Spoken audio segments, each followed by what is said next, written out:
Hi guys, എല്ലാവർക്കും എൻ്റെ YouTube ചാനലിലേക്ക് സ്വാഗതം. അപ്പം ഞാൻ ഇന്ന് എടുക്കാൻ പോകുന്നത് ഫുൾ ഡേ മേ ലൈഫാണ്. അപ്പം ഞാൻ രാവിലെ തന്നെ എണീറ്റ് മുയലിൻ്റെ അടുത്തും കാടക്കോഴിയുടെ അടുത്തും പോയി വെറുതെ ഇരിക്കും. അതിനെയൊക്കെ നോക്കിക്കൊണ്ടിരിക്കുമ്പോൾ സമയം പോണത് അറിയത്തില്ല. രാവിലെ എണീറ്റ് ആദ്യം പോണം അതിൻ്റെ അടുത്താണ്. നമ്മൾ കൈ കൊണ്ട് പോകുമ്പം തന്നെ അതിന് നമ്മളടുത്ത് വരും. ഫുഡ് കൊടുക്കാൻ പോകണമെന്ന് വിചാരിച്ചാണ് അതടുത്ത് വരണേ. എന്നാലും നമ്മളെ കയ്യിലൊക്കെ കയറും. നമ്മളെടുത്താലും വലിയ പ്രശ്നമൊന്നുമില്ല, അള്ളയൊന്നുമില്ല. അപ്പം ഞാൻ മുയലിനെ എടുക്കാൻ നോക്കിയാണ്.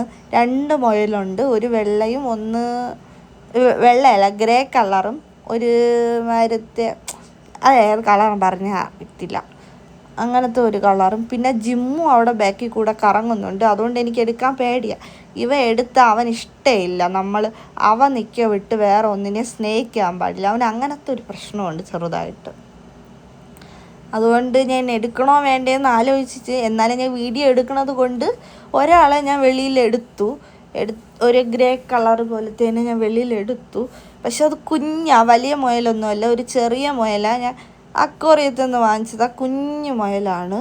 പക്ഷെ അത് പിടിച്ച നല്ല സോഫ്റ്റാണ്, വെയിറ്റും ഇല്ല, എന്നാൽ പഞ്ഞി പോലെ ഇരിക്കുകയും താനും സോഫ്റ്റാണ്. അതിനെ എടുത്ത് വെച്ചുകൊണ്ടിരിക്കാൻ വേണ്ടി കുറേ സമയം ഇതിൻ്റെ കൂടെയൊക്കെ ഇരിക്കുമ്പോൾ നമ്മൾ സമയം പോണതും അറിയത്തില്ല. വല്ല ടെൻഷൻ ഉണ്ടെങ്കിൽ ഇതിൻ്റെ അടുത്ത് പോയിരുന്ന നല്ല സമാധാനവും ടെൻഷനൊക്കെ മാറി മൈൻഡൊക്കെ ഓക്കെ ആവും. അതിന് ശേഷം കാടക്കോഴിയുടെ അടുത്ത് ഫുഡുണ്ടോ എന്ന് നോക്കിയിട്ട് ഫുഡ് വെച്ച് കൊടുക്കും. ഇതിന് പിന്നെ രാവിലെ ഫുഡ് വെച്ച് കൊടുത്താൽ പിന്നെ അന്നൊരു ദിവസത്തേക്ക് ഫുഡ് വെച്ച് കൊടുക്കണം. പിന്നെ ഇടയ്ക്ക് വെള്ളം തൂവിയിട്ടുണ്ടെങ്കിൽ വെള്ളം മാത്രം വെച്ച് കൊടുത്താൽ മതി. ഇതും കോഴിക്കുഞ്ഞുങ്ങളാണ്, കാടക്കോഴിക്കുഞ്ഞുങ്ങളാണ്. മുട്ടയൊന്നും ഇട്ട് തുടങ്ങിയില്ല. മുയൽ കണ്ടില്ല ഓടി കളിച്ചുകൊണ്ട് നടക്കണത്. 2 എണ്ണേ ഉള്ളൂ. പക്ഷെ അതിൻ്റെ അടുത്തൊക്കെ ചെന്നിരിക്കുമ്പം മൈൻഡൊക്കെ കൂളായി സെറ്റ്. ജിമ്മുവിന് ഒട്ടും ഇഷ്ടമില്ല ഇത്തിങ്ങളെയൊക്കെ നോക്കണത്. അതുകൊണ്ട് അവിടെ വന്ന് അടുത്ത് നിൽപ്പുണ്ട്, ഞാൻ ഏതിനെങ്കിലും തുറക്കുന്നുണ്ടോ എന്ന്. അവനൊട്ടും ഇഷ്ടമില്ല അവൻ നിൽക്കുക വിട്ട് വേറെ ഒന്നിനെ എടുക്കണതോ സ്നേഹിക്കണതോ ഒന്നും ഇഷ്ടമില്ല. അതുകൊണ്ട് അടുത്ത് തന്നെ നിൽക്കും അവൻ. അതിനെ തുറക്കുന്നുണ്ടോ, അതിനെ പുറത്തെടുക്കുന്നുണ്ടോ എന്നൊക്കെ നോക്കിക്കൊണ്ട് അവൻ അടുത്ത് തന്നെ നിൽക്കും. പിന്നെ അവനെ കെട്ടിയിടും, എന്നാലും എപ്പോഴും കെട്ടിയിടാറില്ല. അവനെ കൂടുതൽ സമയം അഴിച്ചാണ് വിട്ടിരിക്കുന്നത്. അതിന് ശേഷം എനിക്ക് മുറ്റം തൂക്കം ഉണ്ടായിരുന്നു. മുറ്റം തൂക്കാൻ പോയപ്പോൾ ഞാൻ അവനെ കെട്ടിയിട്ട്, ഇല്ലെങ്കിൽ എന്നെ തൂക്കാൻ സമ്മതിക്കില്ല. എൻ്റെ ചുറ്റും കറങ്ങി എന്നെ തൂക്കാനും സമ്മതിക്കില്ല. ഇതിൻ്റെ ഇടയിൽ കൂടെ ഓടിക്കളിച്ചുകൊണ്ട് വന്ന് കാലിൻ്റെ അവിടെ വന്ന് കിടക്കും. തൂക്കാനേ സമ്മതിക്കില്ല. കാരമരത്തിൽ നിന്ന് ഇപ്പം നല്ലപോലെ ഇല തൊഴിയുന്നുണ്ട്. അപ്പം ഡെയിലി മുറ്റം തൂക്കേണ്ട വരും. ആദ്യമൊക്കെ ആണെങ്കിൽ ഇല ഇത്ര തൊഴിയത്തില്ല. ഇപ്പം കാച്ച് നിൽക്കണതുകൊണ്ട് ഭയങ്കരമായിട്ട് കാരമരത്തിൽ ഇല തൊഴിയും. അതുകൊണ്ട് ഡെയിലി മുറ്റം തൂക്കണം, ഇല്ലെങ്കിൽ ചപ്പ് ചവറായിട്ട് അങ്ങനെ കിടക്കും. അതിന് ശേഷം ഞാൻ വന്ന് ചായ കുടിച്ചതിന് ശേഷം കാച്ചിലും ഉള്ളിച്ചമ്മന്തി അമ്മ ഉണ്ടാക്കി വെച്ചിട്ടുണ്ടായിരുന്നു. അതുമായിട്ട് സൂപ്പറായിട്ട് രാവിലത്തെ കാപ്പി അതായിരുന്നു. ഇത് അച്ഛൻ്റെ കൂട്ടുകാരൻ്റെ വീട്ടിൽ നിന്ന് കൊണ്ടുവന്ന കാച്ചിലാണ്.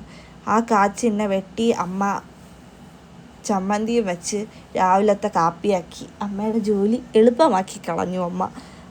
അതിനുശേഷം എനിക്ക് പുറത്ത് പോകാനുള്ള ഒരാവശ്യമുണ്ട്. അപ്പം കാപ്പി കുടിച്ചിട്ട് നേരെ പോയി കുളിച്ച് റെഡിയായി പുറത്ത് പോകണം. ഞാനും അമ്മയും കൂടെയാണ് പോണത്. അപ്പോൾ ബാങ്കിലൊക്കെ പോകാനുള്ള ചെറിയ ആവശ്യമുണ്ട്. അപ്പോൾ നേരെ രാവിലെ കുളിച്ച് ഇനി ഒരു പണിയുമില്ല. രാവിലെ ജോലിയെല്ലാം ഒതുക്കി കഴിഞ്ഞാൽ പിന്നെ വേറെ ജോലിയില്ല. അതുകൊണ്ട് രാവിലെ കുളിച്ചതിന് ശേഷം നേരെ അമ്മാമ്മയ്ക്ക് ചോറ് കൊടുക്കാനുണ്ടായിരുന്നു. ആദ്യം ചന്തയിൽ പോയി. അമ്മമ്മയ്ക്ക് മലക്കറി കച്ചവടം. അപ്പോൾ അമ്മാമ്മയ്ക്ക് ഡെയിലി അമ്മ ചോറ് കൊണ്ട് കൊടുക്കും. ഇതേപോലെ ഉച്ചയ്ക്ക് വരെയാണെങ്കിൽ അച്ഛൻ്റെ കൊടുക്കും. അതിനുശേഷം ബാങ്കിൽ പോയി. അതിനുശേഷം അടുത്തൊരു കോവൽ ഉത്സവം ഉണ്ടായിരുന്നു. അവിടെ പോയി നല്ലൊരു സദ്യ കഴിച്ചു. അതിനുശേഷം ക്ഷീണിച്ച് വന്ന് ഞാൻ അങ്ങനെ ഇരുന്നു. പിന്നെ അതിന് ശേഷം അമ്മ തേയില ഇട്ടുകൊണ്ട് വരും. അപ്പം ഞാൻ അവിടെ തന്നെ ഇരുന്ന്. അപ്പം തിരിച്ച് വന്ന വഴിക്ക് നമ്മൾ പരിപ്പോടെയും ഉഴുന്നോടെയും വാങ്ങിച്ചുകൊണ്ട് വന്നു. അപ്പം അമ്മ കാപ്പിവെള്ളം ഇട്ടുകൊണ്ട് വന്നു. അതിന് ശേഷം നമ്മൾ നല്ല കാപ്പിവെള്ളവും തേയിലയും കുടിച്ച് എന്താശ്വാസം എന്ന് പറയും. ഓടിയിട്ട് വന്നപ്പം ഭയങ്കര തലവേദനയായിരുന്നു. ഹെൽമെറ്റ് വെച്ചല്ലേ വണ്ടി ഓടിക്കണം, അപ്പം അത്രയ്ക്ക് തലവേദന എടുക്കും. പരിപ്പോടെ അടിപൊളിയാണ്, പക്ഷെ ഉഴുന്ന കടയിൽ ഇച്ചിരി ഉപ്പ് കൂടുതലായിരുന്നു. അപ്പോൾ ഫ്രണ്ടിലിരിക്കുന്നത് കൊണ്ടാണ് ഞാൻ റോഡിൽ നോക്കണം. നമ്മളെ ഫ്രണ്ടിൽ റോഡാണ്, വീട്ടിൻ്റെ ഫ്രണ്ടിൽ. അപ്പം ഞാൻ വീഡിയോ എടുക്കുന്നത് കൊണ്ട് അങ്ങോട്ടും ഇങ്ങോട്ടും പോണവർ നോക്കുന്നുണ്ട് ഇതെന്താ ഞാൻ ഫുഡ് കഴിക്കണ വീഡിയോ എടുക്കണേന്ന്. അതിന് ശേഷം വൈകിട്ട് കല്യാണം ഉണ്ടായിരുന്നു. കല്യാണത്തിന് പോകാൻ ഇറങ്ങിയപ്പോൾ ചേച്ചി കല്യാണത്തിന് വരണില്ല. അവൾ വൈകിട്ട് ജോലി കഴിഞ്ഞ് വന്നാൽ ആദ്യം പോണ മുയലിൻ്റെ അടുത്തും കോഴിയുടെ അടുത്തുമാണ്. അപ്പം അതിന് ഫുഡ് കൊടുക്കാൻ വേണ്ടി, കോഴിക്ക് ഫുഡ് കൊടുക്കണ്ട, മുയലിന് ചോറ് വെച്ച് കൊടുക്കാൻ വേണ്ടി അവൾ നേരെ മുയലിൻ്റെ അടുത്ത് പോയി. അപ്പോഴും ജിമ്മുനെ അയച്ചു വിട്ടിട്ടുണ്ട്. അവൻ്റെ സ്വഭാവം ഞാൻ നേരത്തെ പറഞ്ഞേ, അവനൊട്ടും ഇഷ്ടമല്ല ഞാനും അവളോ അവനെ അല്ലാതെ വേറെ ആരെയും എടുക്കണതോ അതിനെ നോക്കണതോ അവനൊട്ടും ഇഷ്ടമല്ല. അതുകൊണ്ട് അതിനെ തുറക്കാതിരിക്കാൻ വേണ്ടിയാണ് അവ അവിടെ വന്ന് നിൽക്കുന്നത്. നമ്മളെന്ത് കാരണവശാലും അതിനെ എടുക്കാൻ പോകരുത്, അത് തുറക്കരുത്. അതിനുശേഷം ഞാൻ കല്യാണത്തിന് പോകാൻ ഇറങ്ങി. അമ്മയും ഞാനും കൂടെയാണ് കല്യാണത്തിന്. ഞാനും അമ്മയും കൂടെ പ്രസൻറ്റേഷൻ വാങ്ങിച്ചിട്ട് വേണം ഇനി കല്യാണത്തിന് പോകാൻ വേണ്ടി.